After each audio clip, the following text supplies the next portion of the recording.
வணக்கம். திராவிட முன்னேற்ற கழகத்தினருக்கும் விடுதலை சிறுத்தை கட்சிக்கும் இடையே ஏற்பட்ட மோதல், போலீஸ் குவிப்பு. நண்பர்களே, இந்த வீடியோவிற்கு ஒரே ஒரு லைக் மற்றும் சப்ஸ்கிரைப் பண்ணிருங்க. பெரம்பலூர் மாவட்டம் குன்னம் பேருந்து நிலையம் பகுதியில் மிகப்பெரிய ஒரு பிரச்சனை. தமிழ்நாட்டில் திமுக ஆட்சியை இழந்த பிறகு திமுகவின் தூண்டுதலின் பேரில் இந்த போராட்டம் நடைபெற்றதா? பிரச்சனைகளில் சட்ட ஒழுங்கு மிகவும் மோசமாக இருக்கிறது என்பதை ஸ்டாலின் அவர்கள் கூற வேண்டும் என்பதற்காக இந்த திட்டம் போடப்பட்டதா? உண்மை என்ன? எதற்காக இந்த போராட்டம் பிரச்சனையாக மாறியது என்பதை இந்த வீடியோவில் நாம் முழுமையாக பார்க்க போகிறோம். ஆதாரங்களுடன் நாம் பார்க்க போகிறோம். திராவிட முன்னேற்ற கழகத்தின் கூட்டணியில் இருந்த விசிகா மற்றும் முஸ்லிம் லீக், கம்யூனிஸ்ட், காங்கிரஸ், விடுதலை சிறுத்தைகள் தற்பொழுது தாவேகாவிற்கு ஆதரவுகளை கொடுத்து அமைச்சரவையில் இடமும் பெற்றுவிட்டது. ஆனால் திமுகவின் எம்பி ஆர் ராசா அவர்கள் சமூக வலைதளங்களில் மிகவும் கொச்சையான வார்த்தைகளை பயன்படுத்தினார். நாம் அதை பேச முடியாது, ஏனென்றால் மிகவும் பெண்களை இழிவுபடுத்தும் விதமாகவும் ஆர் ராசா அவர்கள் விசிகாவினர்களை பேசினார். என்றைக்குமே திமுகவின் பிடியில்தான் விசிகா இருக்க வேண்டும். அவர்கள் அதிகாரத்திற்கு வரக்கூடாது என்பது திமுகவின் எண்ணம். என்ன நோக்கத்துடன் தான் நாங்கள் அதிகாரத்திற்கு வந்தால் திமுகவிற்கு அச்சமா என்ற கேள்விகளோடு ஆர் ராசா அவர்களது வார்த்தைகளுக்கு எதிராக பெரம்பலூர் மாவட்டம் குன்னம் பேருந்து நிலையம் பகுதியில் விசிகாவினர் ஆர் ராசாவிற்கு எதிராக போராட்டத்தை அனுமதி பெற்று நடத்தினார்கள். ஆனால் அதே சமயம் திமுகவின் அங்கிருந்த மக்களுடன் மக்களாக கலந்து விசிகாவினர்களுக்கு எதிராக மோதல்களிலும் கல்வீச்சியிலும் ஈடுபட்டு அங்கு அசம்பாவித சூழல்களும் ஏற்பட்டது. கிட்டத்தட்ட அதிர்ச்சி அடையக்கூடிய வகையில் அன்றைக்கு ஸ்டாலின் அவர்கள் பேசியிருந்தார். விஜய் அவர்கள் ஆட்சி அமைந்த பிறகு 6 மாதங்கள் நாங்கள் கவனிப்போம், 6 மாதங்களுக்கு பிறகு ஏதேனும் பிரச்சனை வந்தால் நாங்கள் கேள்வி கேட்போம் என்பதையும் தெரிவித்தார். ஆனால் அவர் கூறியது முற்றிலும் தவறானது. 23 நாட்கள் கூட இன்னும் முடியவில்லை.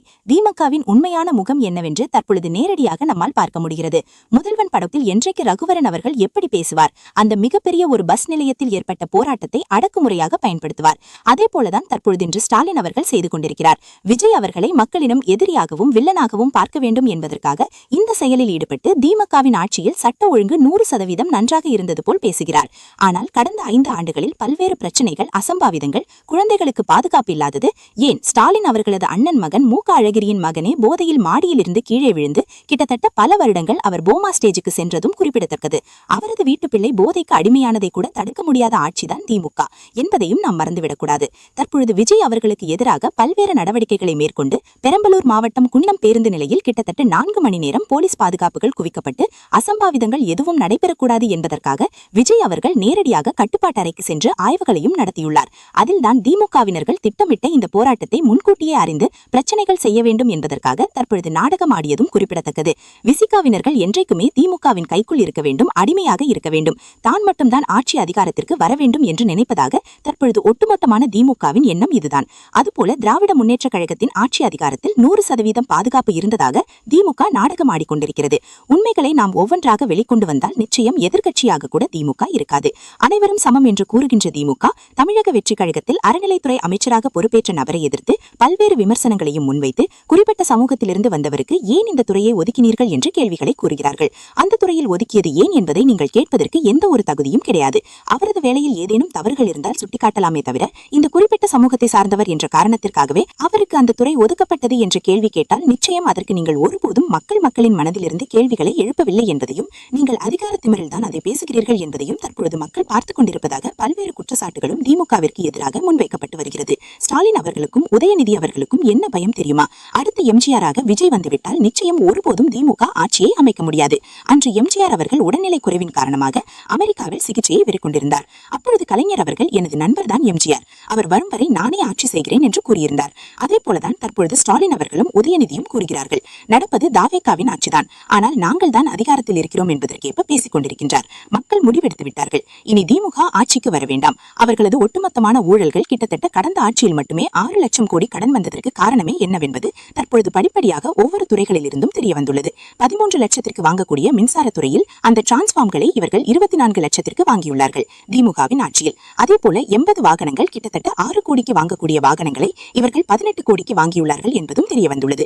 இப்படி ஒவ்வொரு துறைகளிலும் ஊழல்கள் மட்டுமே செய்து கொண்டிருக்கின்ற திமுக நிச்சயம் தமிழ்நாட்டு மக்களுக்கு எப்படி உதவும்? தற்பொழுது விசிகாவிற்கும் திமுகவிற்கும் இடையே ஏற்பட்டுள்ள மோதல்கள் சென்னையை ஏற்படுத்திவிடாத கூடாது என்பதற்காக பல்வேறு போலீஸ் பாதுகாப்புகளும் சென்னையிலும் குவிக்கப்பட்டுள்ளது.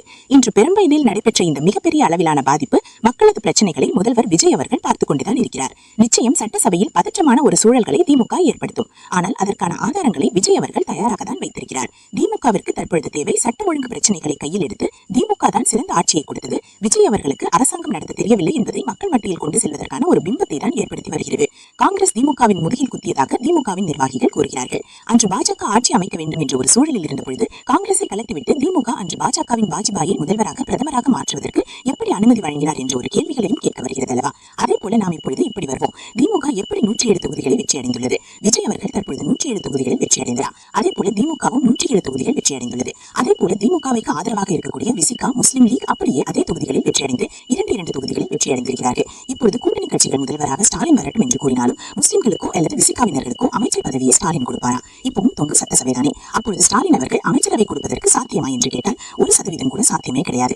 இங்கு தமக்கு கீழ் இருக்கக்கூடியவர்கள் அதிகாரத்திற்கு வரக்கூடாது, குறிப்பிட்ட சமூகத்தினர்கள் இந்த துறையில் பெறக்கூடாது என்பதுதான் திமுகவின் நோக்கமாக இருப்பதாகவும் தற்பொழுது அரசியல் வட்டாரங்களில் கூறப்படுகிறது. நண்பர்களே, நீங்களே கமெண்ட் வாயிலாக கூறுங்கள். இந்த பிரச்சனைகளை லாண்டர் ஆர்டரை மீறக்கூடிய வகையில் திமுக செய்யக்கூடிய நடவடிக்கைகளுக்கு என்ன தண்டனை வழங்கலாம் என்பதை மட்டும் மறக்காமல் கமெண்ட் வாயிலாக கூறுங்கள். நன்றி, வணக்கம்.